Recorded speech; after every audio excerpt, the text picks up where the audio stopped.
I'm Los Mancini with Canadian HR Reporter TV. I recently sat down with Mandy Sutherland from Steelcase Canada to talk about how workplaces are changing. It's about having a variety of spaces. So do you have places to go to, or do you have the ability to create acoustical privacy when you need it, so when you need to concentrate? Do we all concentrate all the time? No. So there's that balance of access and privacy that an organization has to play with. Organizations used to think of learning as kind of training, it's a moment in time, but more and more organizations are recognizing that learning is a continuous exercise, and that learning isn't always a prescribed task. It's kind of, people learn by osmosis. So creating environments where the experts are very visible so that people can see them working, can overhear their conversations, can actually work alongside them. That's one form of, that's mentoring to some degree. You know, it's you know, this idea of visual eavesdropping and things like that. Making the experts accessible to new people so that they can actually come and ask them questions.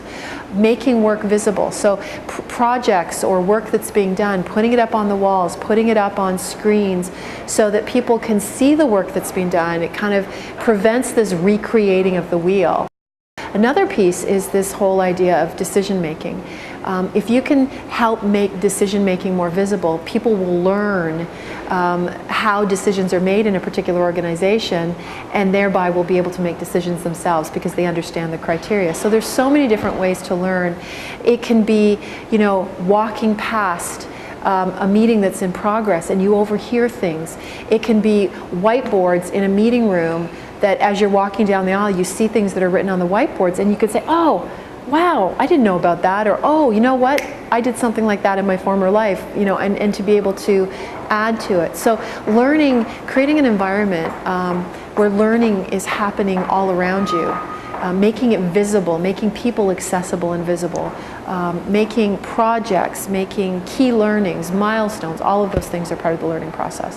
Access to leadership is a huge one, especially for new people in the organization. I don't care if they're young or old. People begin to understand what's important by the organization by seeing how leaders behave and what they're doing. And so making leaders a lot more visible and accessible to the population at large is a huge part of the learning process.